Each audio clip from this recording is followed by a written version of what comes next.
Bonjour et bienvenue chez les douceurs de Maïlis. Je vous retrouve aujourd'hui pour une nouvelle recette et je vais réaliser une brioche tressée parfumée à la fleur d'oranger.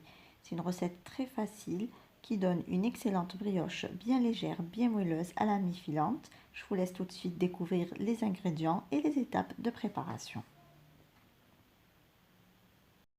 Ici, dans mon bol du robot, j'ai mis 500 g de farine, donc j'ajoute 100 g de sucre. J'ajoute une cuillère à café de sel.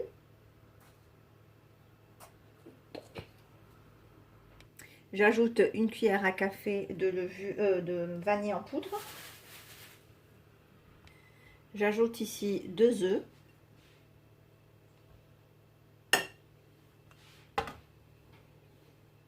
J'ajoute ici 20 g de levure boulangère si vous utilisez de la levure fraîche, sinon c'est une cuillère à soupe de levure déshydratée.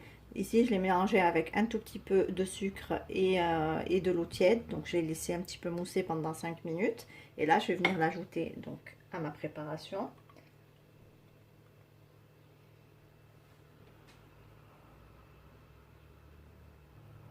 Ici, je vais ajouter 125 ml de lait tiède dans lequel j'ai ajouté 2 cuillères à soupe d'eau de fleur d'oranger.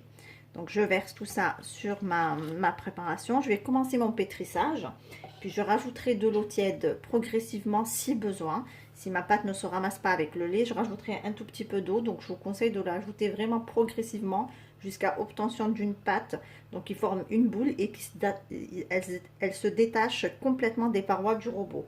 Donc il faudrait à la fin obtenir une pâte qui est assez souple mais non collante.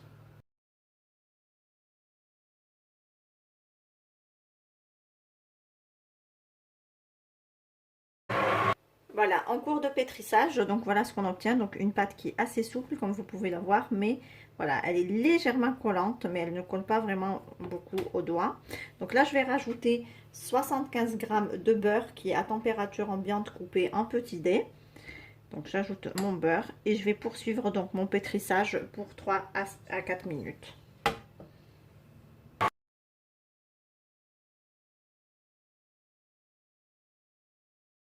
Donc voici après pétrissage la pâte qu'on obtient, donc une pâte qui est très souple, elle est vraiment bien molle et elle est légèrement collante au doigt. Donc là je vais la remettre dans mon bol et je vais la laisser reposer 1 heure de temps à température ambiante.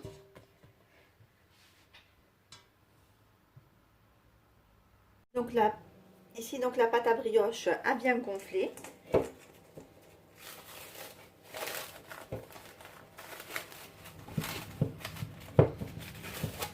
Donc je vais venir la dégazer avec le poing.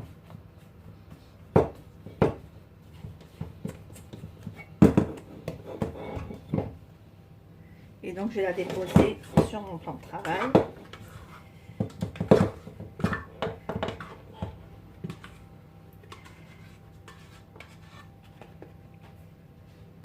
Donc là je viens retravailler un petit peu la pâte pour la vider de l'air qu'elle contient.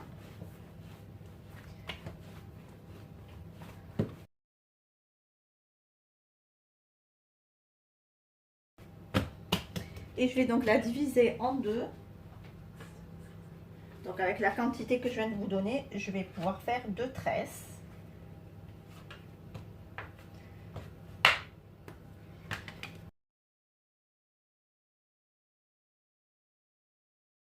Donc chaque boule de pâte, je vais la diviser encore en 3.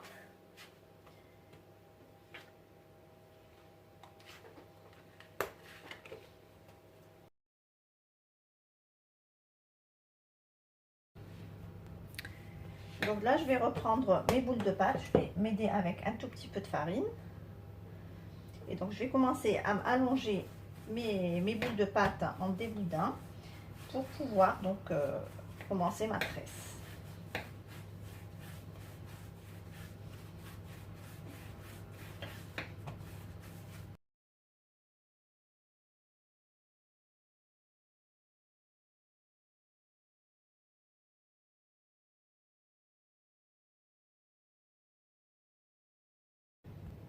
Donc là, j'ai fini de allonger mes 3 boudins. Donc là, je vais venir souder les extrémités des 3 boudins ensemble.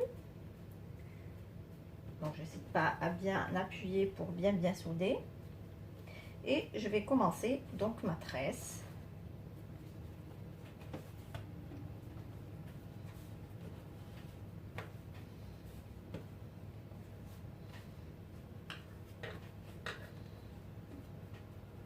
Et pareil, donc dès que j'arrive à la fin, je soude bien les trois extrémités ensemble.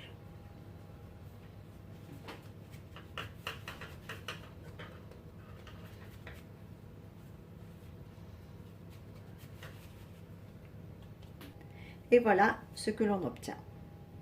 Donc là, je vais prendre ma tresse, je vais la poser sur mon plat du four recouvert de papier sulfurisé et je vais passer donc au façonnage de la deuxième.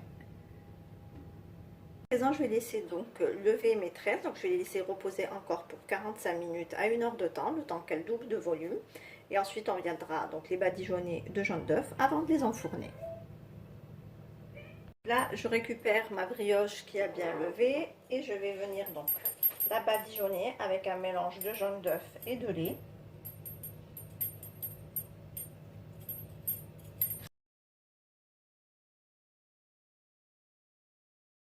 Et là, je vais venir donc la garnir avec du sucre grain.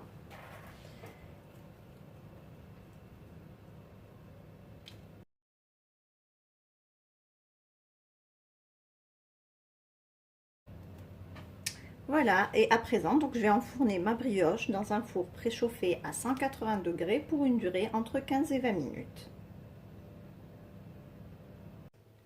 Et voici donc mes brioches après leur sortie du four. Donc comme vous pouvez le voir, on obtient de très belles tresses, bien dorées, donc bien moelleuses, comme vous pouvez le voir.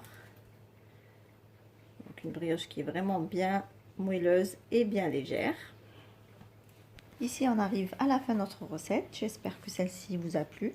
En tout cas, si vous avez aimé, laissez-moi un like et un commentaire et n'hésitez pas à la partager autour de vous. Si vous êtes de passage sur ma chaîne, soyez les bienvenus. Vous pouvez vous abonner en cliquant sur le macaron qui apparaît sur votre écran et vous pouvez activer la cloche des notifications pour ne rien rater. Je n'ai plus qu'à vous souhaiter bon appétit. Je vous retrouve très prochainement dans une nouvelle vidéo. Merci de m'avoir suivi et à très bientôt chez les douceurs de Maëlys.